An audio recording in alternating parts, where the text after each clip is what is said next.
Welcome home. This is the Irish Roots Cafe at irishroots.com, and today we have a very special edition. Sweeney mop the floor, Katie lock the door, Molly take the kettle off the fire. We're taking the Kaylee van to the National Archives. That's right, folks. We'll be meeting with the senior research staff, the folks who will help you find your family and find them for free. All you got to do is walk in the door. No more excuses. Get right down here today. I'm Mike OLaughlin, your host, right here at the Irish Roots Cafe and irishroots.com. Hey, I want you to remember, these folks we're going to talk to today have done it all for decades. So we're giving them all of our time today, and we'll be back to our regular format in a week or two, just as soon as our mobile unit pulls back into the driveway at the cafe. And we're recording live today, so let's get right to it.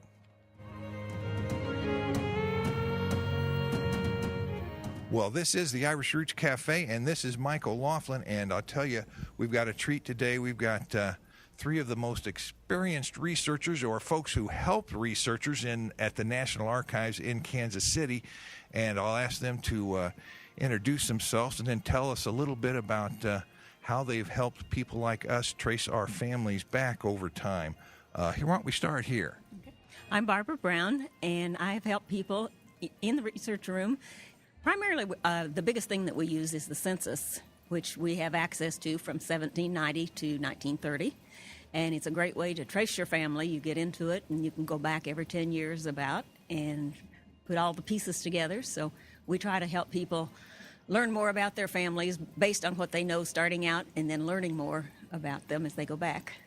Well, that's right. And I wonder if people ever come in here, we'll move over to person number 2 for just a second. And I wonder if people ever come in here and they don't know a thing and they say, hey, could you help me find my family here? Now, who are we talking to now? I'm Shirley Donaldson, and I've conducted an Indian study group for the archives for people to help trace their Indian ancestry. Now, is there anything different about Indian ancestry as far as the records and what people have to do? The main difference is the names. Indian names can be quite confusing and hard to track. So they have to start with themselves and work backward until they find their Indian. Right. Well, yeah. And I wonder, are there any special records at this archive that relate to certain tribes, or are all the archives about even? Oh, yes. We have the M234 is an excellent source, especially on the Trail of Tears. They have a lot of information on that, but they have information on all the tribes throughout the United States.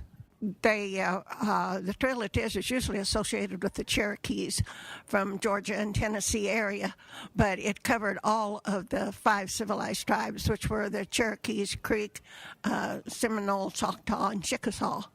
And they moved them from the southeastern states into Oklahoma. Okay, so not a lot of families all over the states are going to have relatives that can be traced through the Trail of Tears, even though they're not in a particular state at this moment. It's good for several areas in America. Yeah, it's possible. Sure. Well, that's the story of a genealogist's life, isn't it? It's possible. And now we'll come to number 3. Could you introduce yourself and tell us maybe what kind of people you've helped here over the years? Leland Adams, and I'm one of the originals. And it was kind of a brainstorming between Reed and Diane and myself years and years ago. And as Reed says, they had tried to get people to come in and use the archives, but they wouldn't do it. And then he said they went to the genealogist, and he said they can't get rid of them now. They just keep coming in droves. How long ago was that? 83. Thank you. So you've seen decades of people here. All 3 of you have. You're really the expert. Yeah, we're originals. Yeah, you're the original people, and you've seen a lot come over the years. When people walk in here, what do they most often tell you? Do they already know a lot, or do they just know a little and have to come back several times? A lot of the time they don't know anything, and sometimes it varies a great deal. Some people have had one side of their history done and need to do the other side, and some know a little bit, but not too much, and some are just getting started on how to do it, Well, that's right, and you have no problem helping all of them. Really, you don't have to be an expert to walk in the door, do you? Oh, no. Anybody that's interested in their family history at all can come in and get an awful lot of help.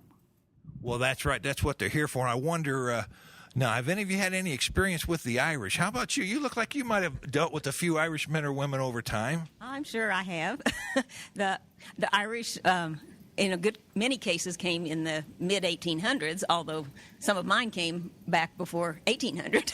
Oh, you got some earlier. Were they Irish or Scots-Irish? Scots-Irish. Yeah. What were the surnames? Park, Patterson. Park and Patterson. What now? Genealogy in general. Do you send most people to the censuses first? Is that where most? We do. If you can get back to the 1930 census with someone in your family, then you can start working backward from there. How about naturalization papers? Do very many people actually go to the naturalization papers and find success? They do, particularly if they are in this area and their family came to this area. We do have naturalizations for the courts in this area. Now, when you say this area, what is the area that this archive covers? This archive covers Kansas, Nebraska, Missouri, Iowa, basically. They also have some early records for Minnesota and the Dakotas.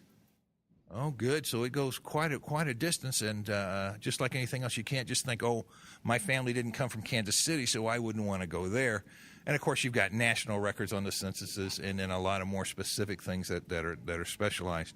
Now, I wonder now, thinking about those Indians again and the Indian heritage, I did a study on the term Black Irish.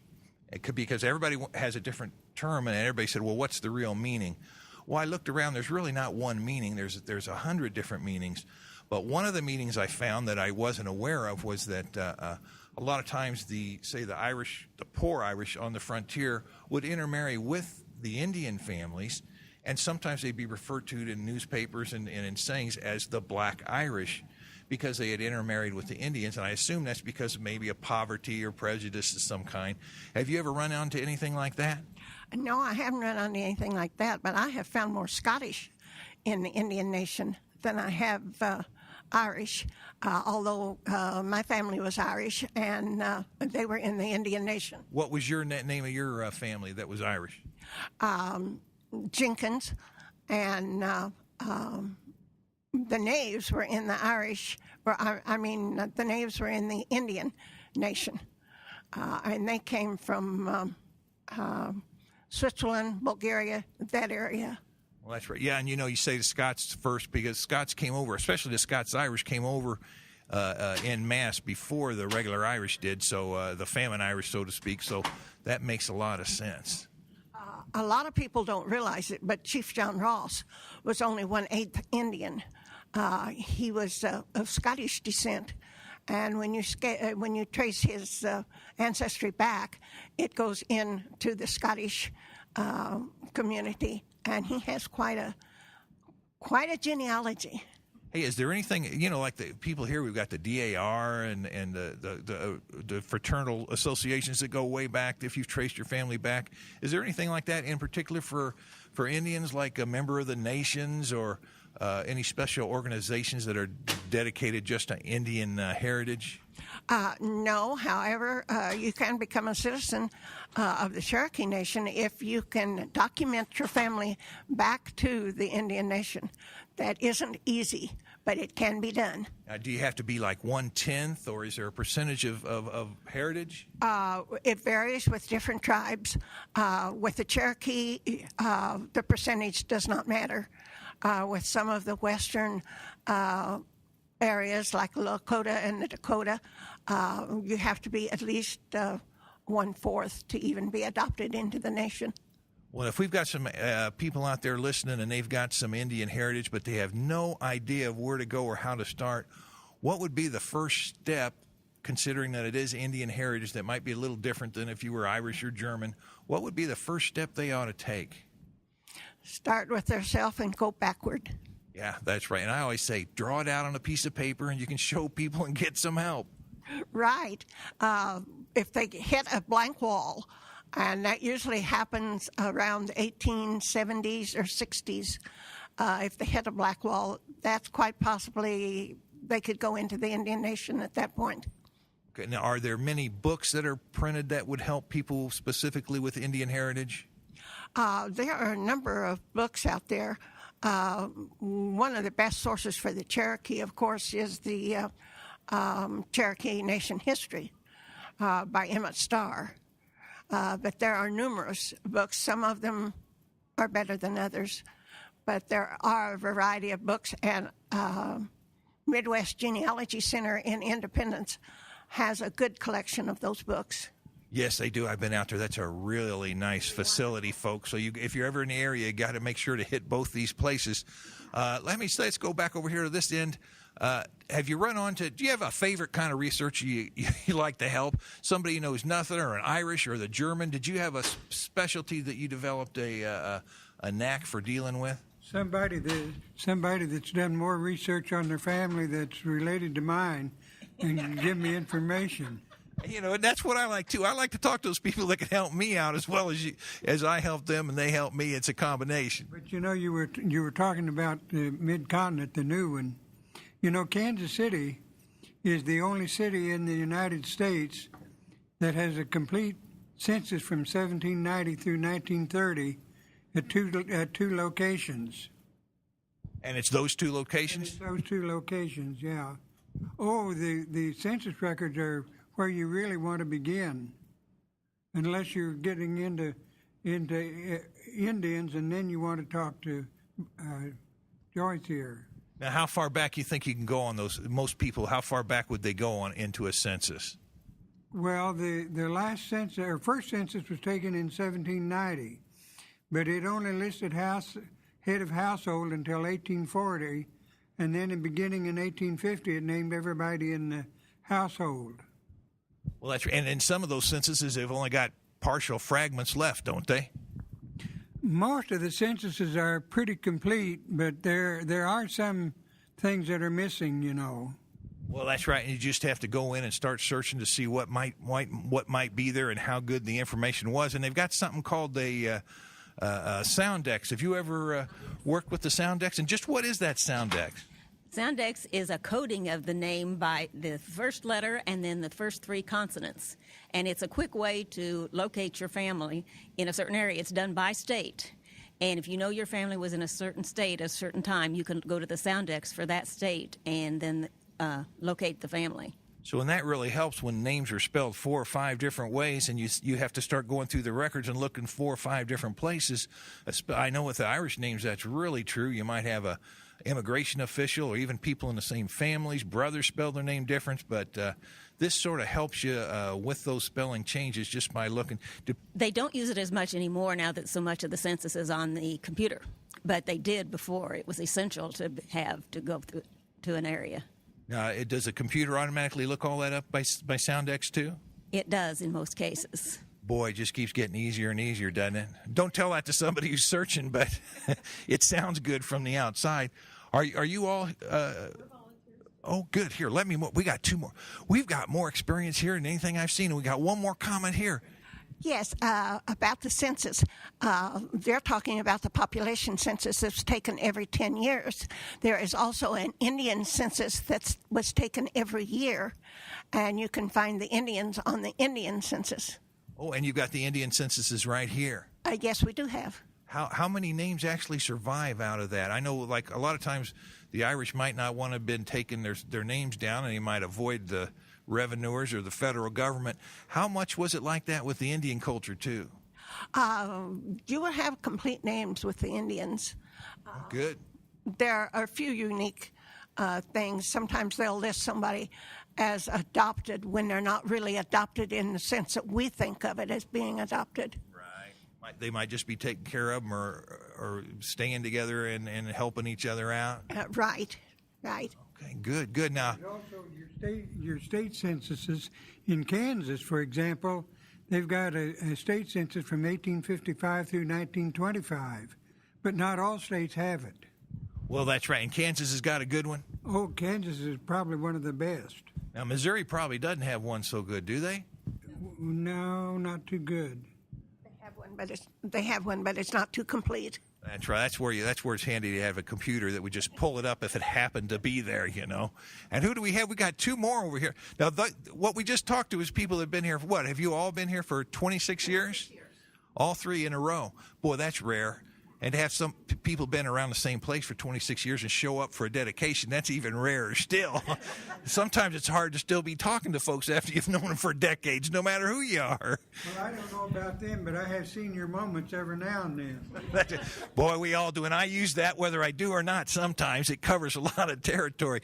Now, who do we have here? I'm Evie Brissett, and I'm a certified genealogist with the BCG out of Washington, D.C., and I'm a newbie. I've been here 16 years.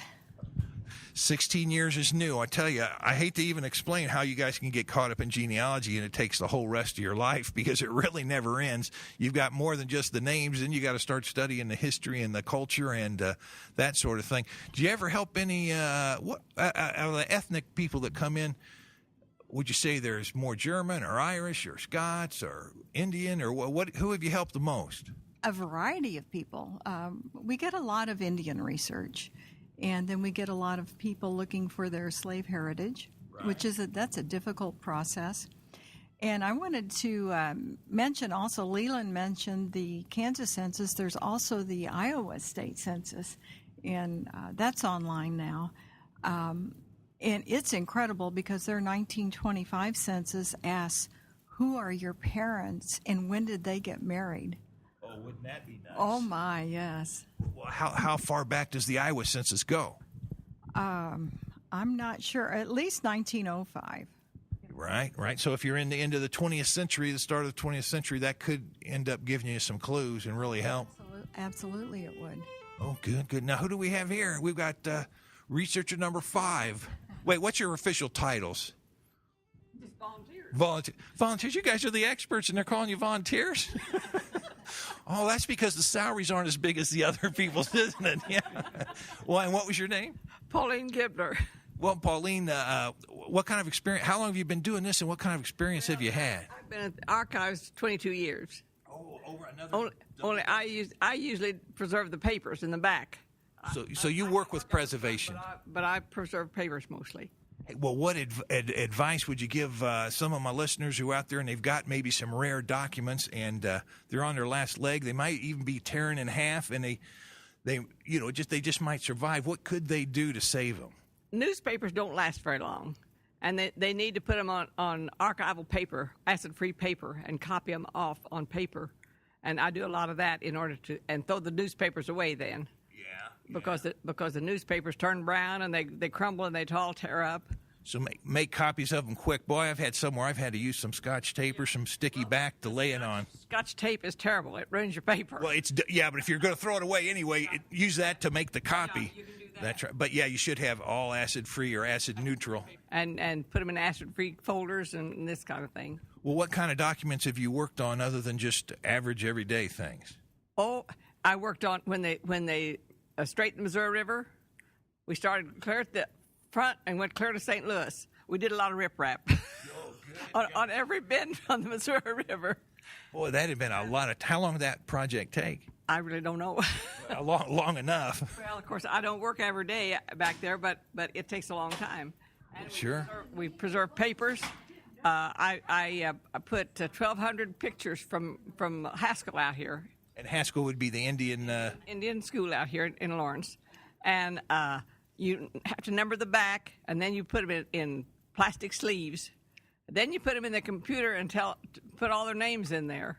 So you think if somebody copies them off to the acid-free paper at home or at the copy shop, what should they do with them then?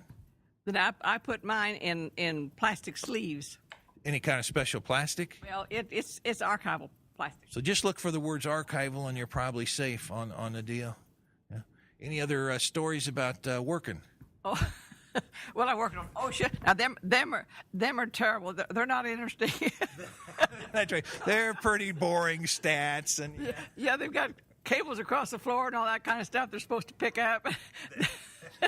And now we have Leavenworth prisoners records. Oh gosh! So we're covering the whole gamut here, really, going all the way from the Indians to the settlers. Federal. This is all. It's got to be federal. So this is all federal records. We don't have state prison records, just the Leavenworth prison records. How many total names you think there might be? Oh my gosh, we're up at 46,000, and we're just 1935. Well, so now if you're having trouble finding your ancestor, I hate to say that they might be Irish, but you might check the prison records too, because you never know who might show up there. Maybe they'll be the parson that was taking care of the folks at the prison rather than be the prisoners. I wouldn't know. They might not list them though. Now, anybody else have any stories or any thoughts about the researchers? Has anybody mentioned the website for? No, we haven't talked about that. Okay, if they go to archives.gov and then they click on the Central Plains region or the Kansas City region, all of the volunteers have done an incredible job indexing records. So like those Leavenworth prison records are indexed. And so with that name and the prison number, then you can email a request into the archives, and there's often a picture. When they always pictures. Boy, so you could actually do some research by email. Yes. What about the cost on that? I don't know exactly what the cost is, but it's not. I mean, what price? Yeah, it's worth any price, isn't it? When you pull out, I think anytime you pull out records, I think it costs about $10 for the overall, and That then so sounds much about per right. page. Okay, yeah, that's real reasonable. But they'll copy all the pages. Boy, that's nice. It used to be you had to, you couldn't even get copies made of a lot of things. It was you're lucky to have a call number and get something brought up, and now it's sure getting a lot easier. They're starting to notice us family researchers, I think. Well, and there's a huge naturalization index online, and there's an index for land relinquishment. I can't say that right. Relinquishments from Kansas. And so, with those indexes, it's just an incredible. We have Minnesota and North Dakota, for these naturalization records. Well, when some people come in, should they just sit? The first thing they do, what do they? Now, in the old days, when I was doing it, and I think that was the old days, I just had to go a little machine and turn that machine around and read the microfilm.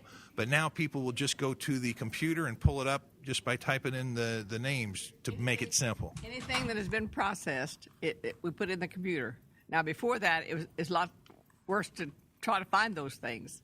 But now that everything is put in the computer, and you know what row to go to, what shelf, what box, what folder, it's all in the computer. So it's easy to go find them now. That's right. Yeah, that's right. I've noticed that. It's just gotten easier and easier. So there's really no excuse when you start comparing what was done 10 and 20 and 30 years ago to what you're doing now.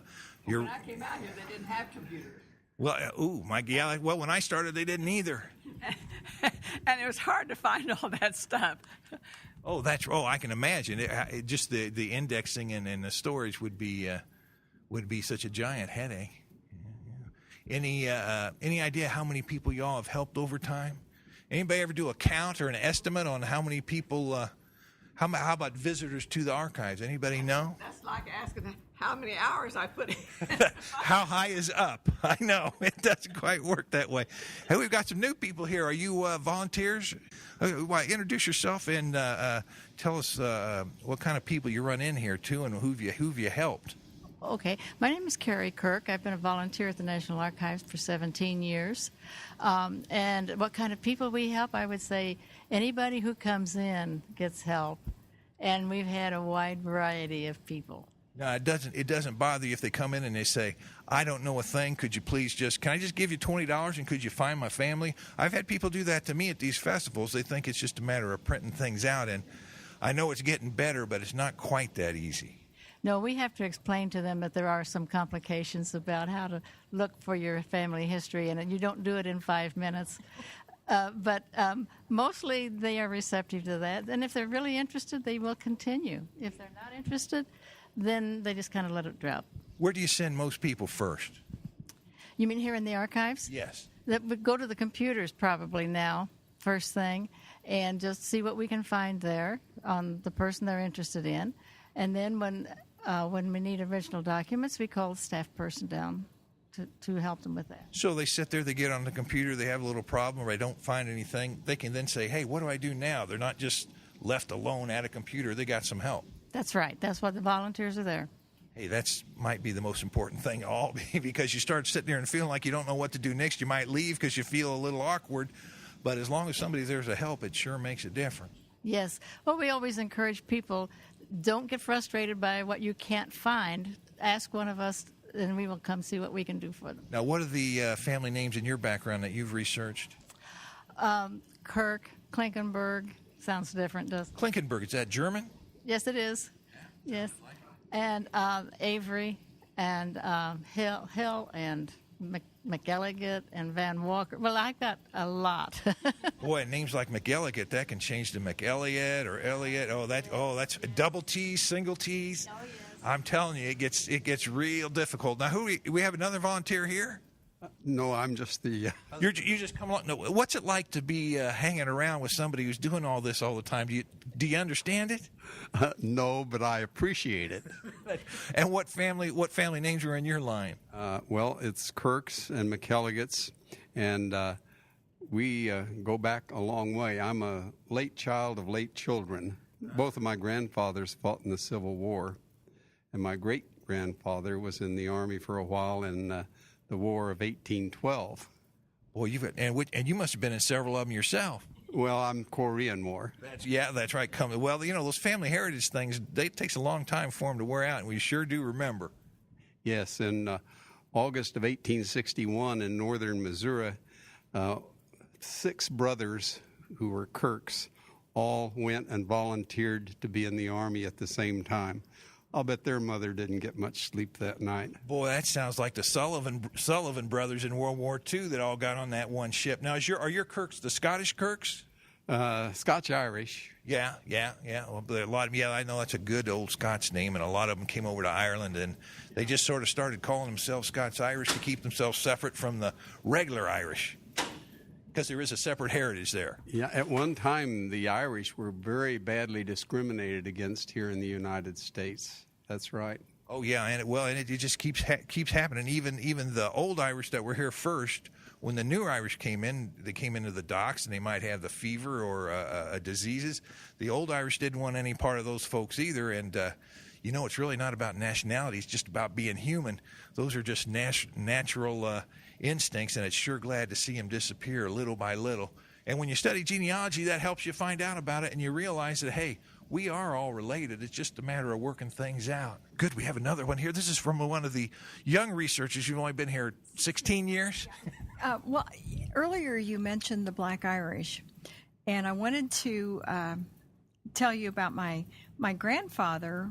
My dad always called him a Black Welshman, and I do have Irish. My Harpers are definitely Irish. Oh, I know some Harpers up in Georgia. A fellow I actually did some podcasting up there, and he was a Harper. Oh, well, mine were out of Virginia. They came over in the 17th century. But my grandpa Leonard, my dad always called him a Black Welshman. And it turns out that his ancestors came from the Sicilian and Mediterranean coast and went up to the Great British Isles, from Ireland and Wales and all of that. And so that's where that term Black Welshman, Black Irishman comes from. So the term, in your case, the Mediterranean, that's interesting. I know a lot of people use it for the Spanish connection, like the Spanish Armada. Even though there was very few people that actually survived that Armada in Ireland, it's a talk about the more not European, but Mediterranean area, and that's one other reason. And I've had a DNA done, and it shows that my earliest ancestors came from Sicily up through Spain, on the northeastern part of Spain into south of France, and up through Germany. Boy, that's interesting. And the Sicilians are a really interesting people. Of course, the Italians are too, with the Etruscans and all the early hidden history there. But the Sicilians are really even separate and apart just from Italy itself, because they were settled by so many people, and they had to be tough because they were invaded by every culture in the Mediterranean. Yes, you're absolutely right. And so which DNA company did you use? I went through Ancestry. And did you get the big test or a medium test or 26 markers? Or It was the 26 marker test. And that was would be the Y-DNA? It was the mitral. Mitochondrial? Yes. I probably didn't say that right. I probably can't either. And it took. How far did that? You think that made a match back to? Have you had much luck dating it? They said around like the 10th or 11th century. Boy, that's really good. That's really good. Must be a strong marker there, but. Well, it seems to be had a rare marker in there, which was the V or the Z, I can't remember, but it comes from the descendant of Hazel. So that was the odd one, they said, and that's how they could pinpoint it to that Sicily Mediterranean coast. Well, that's the first time I've really seen the connection that's been traced back, actually proven with the Sicilian thing. And a lot of people say that there's a whole separate set of DNA for people, the Mediterranean peoples along the coastline, that it might be a whole separate subset of a culture in DNA, because there was a separate, almost like a nation of these people, seagoing peoples that would settle along the coastline. And there was this huge community that settled in the northeastern part of Spain and southern France, in about the 13th century. So that's it. What would remember what the name of that settlement was? I used to. I can't remember right offhand. Well, I know they've got Galatia, or they got some one place. Yeah, and it goes back so far. The people there are still distinct, and they say there's some Celtic characteristics to them that are just really unique or really pure compared to everything else. Anybody ever had any trouble with any Irishmen in here studying, trying to research and couldn't find his way? Since I got a lot of Irish folks that are that are listening to me, patience is important. I think they can do that. Once they get involved, they can do their research pretty good. Do you have any final thoughts on advice you might give somebody who's just thinking about coming in, hasn't quite done it, maybe thinks that archives are for people that aren't normal? Of course, that all depends on your definitions, but what would you might tell them to get them to come in and to put them at ease? First of all, collect as much family information as you can, with birthplaces, birth dates, places people have been, how long they were there. If there's obituary records you have on your family, it gives you things to start from, and then you can start working your way backward. That's right. If you can walk in with a piece of paper in your hand and say, can you help me? Here's this piece of paper. It makes it a lot easier. You have somewhere to start. Good news. How about any advice that you'll give somebody who's just thinking about coming in, but they're hesitating? I think that if they get their information together, one key thing is where their ancestors were in what time period. That makes a big difference with the Indians, because the Indians were moved. And if they know what area they were in at a certain time period, it's easier to find what tribe they were with. Now, was your specialty just Indians, or did you help everybody but specialized in Indians? Oh, I help everybody. That's what I thought. You guys look like you all helped everybody. Yeah, in fact, the display that we have on the Kansas-Nebraska Act, that had a big impact on the history of this area, the border wars, and everything that went along with it. It's extremely important in family history, because a lot of people lost their ancestors in that time period. That's right. A lot of people would have just disappeared, and then afterwards you have more people, new people moving in. How many people do you think were affected by that? Well, on the Missouri side, after General Ewing issued the Order Number 11, all the counties from Jackson down to Vernon along the border were affected. They might have just moved in and moved out, and you couldn't get it. Now we got another comment here. What advice would you give somebody who's thinking about coming down, but they're just a step away from it, but they can't quite do it because they're a little afraid of what they might find, or they might get lost? Well, if they come in the first day, they probably won't want to leave at the time they close, and they'll have so much curiosity about what they didn't find, they'll come back the next day to look for more.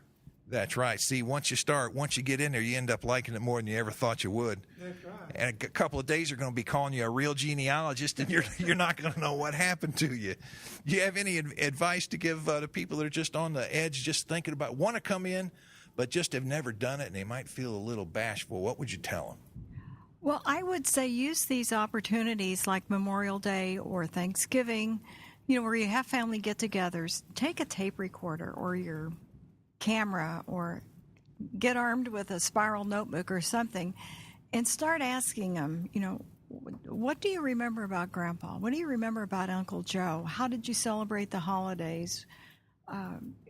Things like that. And usually when you want to find somebody, you want to find any kind of a written record.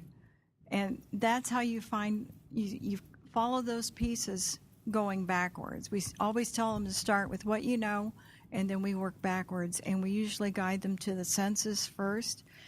And get a blank census form and read all that fine print because they are chock full of information.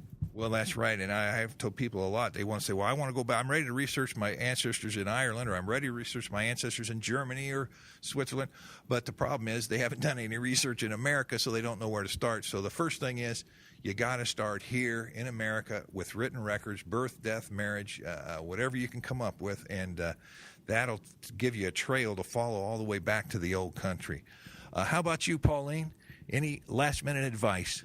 Talk to your aunts and your grandma and your grandpa, and they'll say, oh, I don't know anything about family history. Let's say, let's take a ride. Where did Grandma used to live? And the first thing you know, they've got to tell you all kinds of stories, and they're a little younger than I am, but I remember.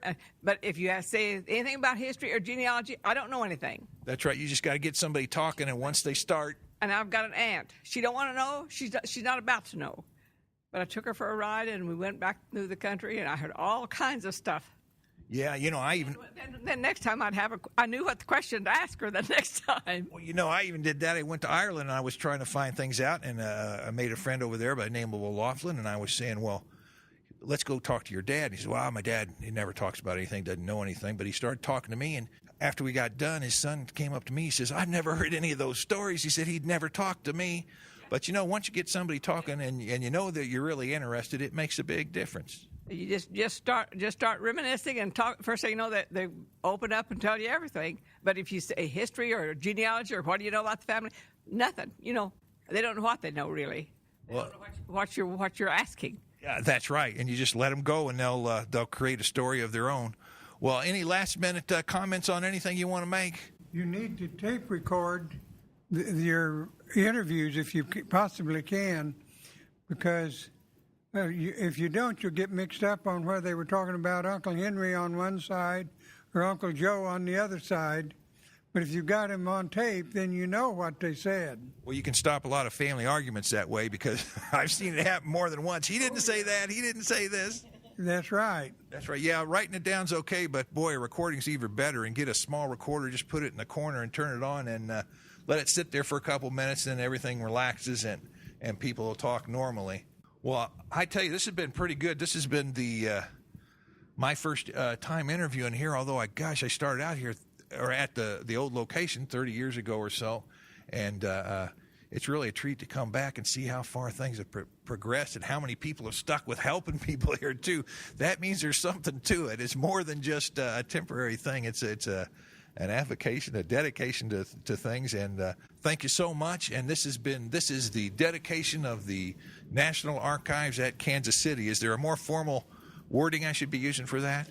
Central Plains Region is the thing to remember, and they can help you. They can help people from all over the states, and with some little special information that we've entered here. So, which branch? The Mink branch. The Mink. Well, now, what does that mean? Iowa, Nebraska, and Kansas. The Mink branch. Here, I thought you were talking about an ancient animal that used to inhabit Kansas City. Who is that? Missouri? Missouri, Iowa, Nebraska, and Kansas. The Mink branch. I got it. Boy, I'll never forget it either now. The Mink branch. And if somebody wants to feel important talking to their friends who are genealogists, well, I'm going to go down the Mink branch. They're going to be too embarrassed to ask what it was. So you're going to have one on your friends now. Well, thank you very much. This has been great. And we'll get this up in a week or two on the website, and there should be a whole lot of people listen to it. I bet you help a lot of people come down, too. I'm at www.irishroots.com, and it's the Irish Roots Cafe. I've been podcasting for about 3 years now, and I've got one on genealogy and family history, and that's the one this will be on. I've also got one on Irish dance and some videos, and I've got a chance to learn microphones and recorders and It's as bad as genealogy. Once you start it, you keep moving in a different direction. Well, I'm signing off because these folks could keep me here all day and all night, just like that gentleman was saying easier. So we'll be talking to you later. Thanks a lot to everybody. Remember to contact me by leaving your comments on my webpage at irishroots.com or send by mail to our American address, the Irish Roots Cafe, Box 7575, Kansas City, Missouri, 64116. Leave your message or report on things in your part of the world when you call my phone recorder at 816-256-3360. Skype me at Irish Roots Cafe. Find me on MySpace at Irish Roots Cafe. Find me on Facebook at Mike OLaughlin and on Twitter as the Irish Roots Cafe. And remember, members foot the bill so they get first priority, but we're open to all. And by the way, a big thank you to all of our members. And away.